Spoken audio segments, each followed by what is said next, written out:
भरत सिंह कुंदनपुर नहीं रहे। इसके साथ ही राजस्थान की राजनीति में ईमानदारी और सत्यनिष्ठा का वह पारदर्शी सम्मोहन विलुप्त हो गया।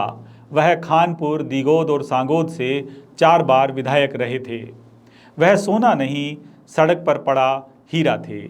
सोना इसलिए नहीं कि वह बहुत लचीला होता है, उसे बहुत से कैरेट में बांटा जा सकता है, लेकिन वह तो हीरा थे, एकदम अडिग, बहुआयामी, लेकिन न ताप से पिघले और न चापलूसी से, न तारीफ से उनके सामने काम हो और न किसी तरह का उन्हें भय ही दिखाया जा सके। वह केवल राजनेता नहीं थे, एक नैतिक और बौद्धिक दीप्ति के जीवंत प्रतीक थे। ऐसी प्रजाति से थे वे जो आज की मुख्यधारा की राजनीति में लगभग विलुप्त है। सच्चाई और ईमानदारी के लिए ऐसी जिद करने वाले राजनेता आज हमारे पास कहाँ रह गए हैं। उनका झंडा कांग्रेस का था, पर उनकी आत्मा किसी पार्टी की नहीं, पीड़ित के पक्ष की थी। वह भले ही कांग्रेस में थे, लेकिन किसी मंत्री या राजनेता ने कभी भी गलत काम किया तो वे यह नहीं देखते थे कि वह कांग्रेस के हैं या भाजपा के। वे पीड़ित की तरफ होते थे, गलत या उत्पीड़क की तरफ नहीं, जैसा कि अधिकतर राजनीति में हम राजनेताओं को करता हुए देखते हैं। कोटा जिले के किनारे पर स्थित एक गांव है खान की झोपड़िया। इसे लेकर एक खान माफिया राजनेता और उसके पैरोकार नेता के खिलाफ उनका संघर्ष गांधीवादी नैतिकता का एक अप्रतिम उदाहरण है। वे चाहते थे कि यह गांव 12 से कोटा की सीमा में कर दिया जाए, ताकि प्रकृति के बहुमूल्य संसाधनों से समृद्ध इस गांव को वह खान माफिया खोखला नहीं करे जो निरंतर डटा हुआ है। वे जब देखते कि यहाँ से 400 डंपर और 400 ही ट्रैक्टर खनन के बाद भरकर निकलते हैं, तो उनका हृदय चीत्कार कर उठता। खनन से इस गांव की तबाही का उल्लेख प्रधानमंत्री नरेंद्र मोदी ने भी चुनावों के दौरान अपने एक भाषण में किया था, लेकिन खनन रुका तब भी नहीं और खनन रुका उसके बाद भी नहीं। भरत सिंह ने अपना गांधीवादी सत्याग्रह जारी रखा और वे हर महीने अपने सिर के बाल मुड़ाकर अपने प्रिय राजनेता को भेजते रहे कि वे इस गांव को खनन माफिया से मुक्ति दिलाएंगे और इसे 12 जिले से कोटा में कर देंगे। लेकिन उनकी बात आखिरी समय तक नहीं सुनी गई, न उनके दल ने सुनी और न दूसरे दल ने। उनकी चरम ईमानदारी वाली छवि को कई बार सनकी प्रचारित करने का प्रयास भी हुआ, लेकिन एक बेलोस और ईमानदार राजनेता की दिपदिपाती छवि पर कोई दुष्प्रचार कभी प्रतिकूल असर नहीं डाल सका। जब उन्होंने 2008 में पंचायती राज मंत्रालय संभाला तो उन्होंने असंभव को संभव कर दिखाया। उन्होंने वे खिड़कियां खोल दी जिनके पीछे सरकारी धन की हृदयहीनता से लूट होती थी। वे जानते थे कि सरपंच बनने के लिए करोड़ों रुपए चुनाव में क्यों फूंके जाते हैं। वे पंचायती राज से निकले नेता थे और उस रूख की डाल डाल और पात पात से वाकिफ थे। वे पंचायती राज मंत्री न रहने के बाद जब उनकी सरकार चली गई तो उसके बाद वे अपने इलाके के पंच भी बने। आखिर ऐसा कौन राजनेता करता है। उन्होंने खिड़कियां खोल दी और पारदर्शिता और जवाबदेही की ताज़ा बयार बहने लगी। यह बयार थी सामाजिक अंकेक्षण की, पंचायती राज में सोशल ऑडिट की, ग्रामीण विकास में सामाजिक अंकेक्षण की। इसमें सरपंच तो सरपंच, कई आला अफसर भी नप रहे थे। कागज़ अब छाँव में नहीं धूप में पढ़े जाने लगे थे। हस्ताक्षर अब मुखर होकर दास्तान सुनाने लगे थे। सरपंचों में खलबली मच गई। एक खास तरह के सरपंचों के पैरोकार राजनेताओं के हाथों के तोते उड़ गए और 1 सितंबर 2010 को उन सरपंचों की भीड़ जयपुर में उतरी, पर भरत सिंह बिल्कुल नहीं डिगे। और आप देखिए, उस धरने का नेतृत्व भी उनके एक जाति समुदाय के राजनेता ने किया। लेकिन भरत सिंह अविचलित थे, जबकि उनकी सरकार विचलित हो गई।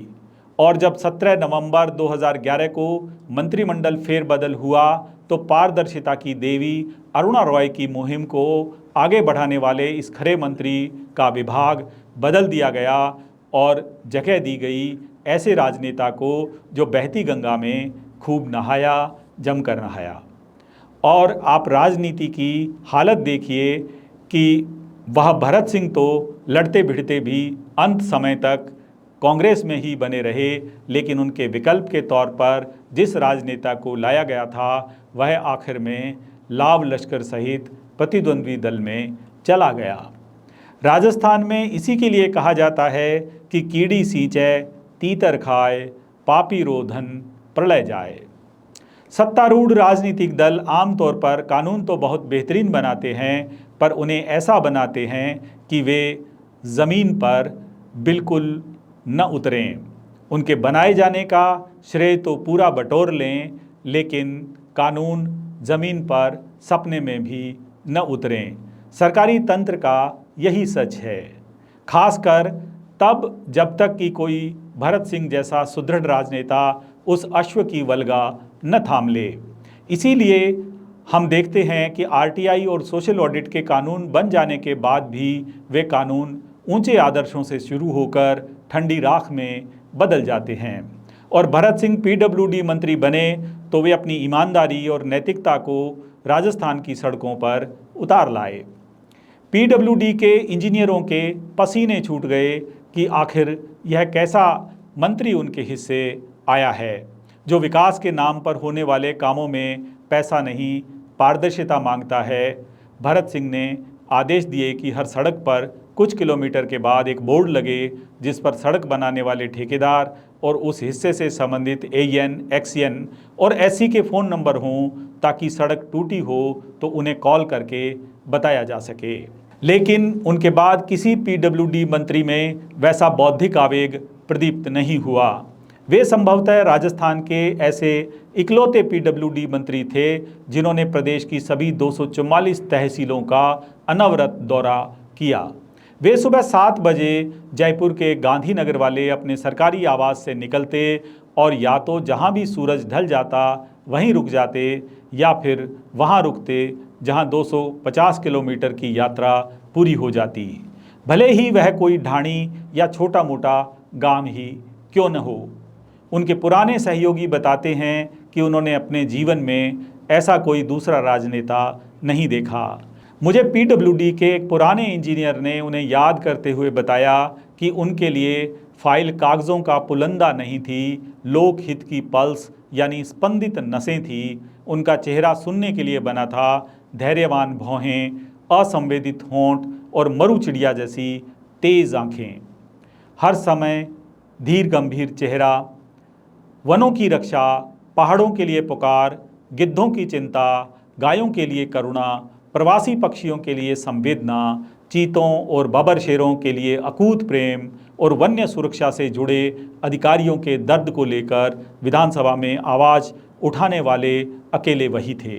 भरत सिंह के जाने से राजस्थान ने एक ईमानदार, ज़हीन, सुयोग्य और नैतिक प्रभामंडल वाला एक सितारा राजनेता खो दिया है। आज कोटा संभाग में एक शून्य भर गया है। वह राजनेता चला गया है जो आम आदमी के साथ हर मुश्किल मोड़ पर खड़ा मिलता था। गांधी जी के नैतिक व्याकरण का कोई सच्चा अनुयायी रहा तो वह भरत सिंह थे। मुझे एक अधिकारी ने बताया कि उन्होंने कार्यभार संभाला और मीटिंग हुई तो मैं उनके पास रुक गया। भरत सिंह ने पूछा, रुक क्यों गए? जो कहना था सबके सामने कहना था, अकेले में क्या बात करनी है? और फिर वे मुस्कुरा कर बोले, audit the books, print the numbers, give the people a name to call, travel where, stop only when the sun does, and when they call you a crank, smile and show them the ledger again. सरकार के एक एक पैसे का हिसाब रखो। भरत सिंह कह रहे थे उस अधिकारी से, सरकार के एक एक पैसे का हिसाब रखो, ये आंकड़े सबको बताओ, लोगों का अपना नाम और फ़ोन नंबर दो, हर जगह जाओ, सूरज ढले वहीं रुक जाओ और लोग तुम्हें सनकी कहें तो मुस्कुराओ और फिर से लेज़र दिखाओ। अब वह सांस थम गई है, लेकिन उसकी रोशनी, उसका प्रभामंडल अब भी सिर्फ चंबल दरिया के पानी की लहरों पर ही नहीं, समूचे राजस्थान के स्वर्ण किले की प्राचीर से पूरे क्षितिज पर दिपदिपाता है। अब वह सांस थम गई है, लेकिन उसका प्रभामंडल अब भी सिर्फ चंबल दरिया के पानी की लहरों पर ही नहीं, समूचे राजस्थान के स्वर्ण किले की प्राचीर से पूरे क्षितिज पर दिपदिपाता है। धन्यवाद, शुक्रिया, जय हिंद।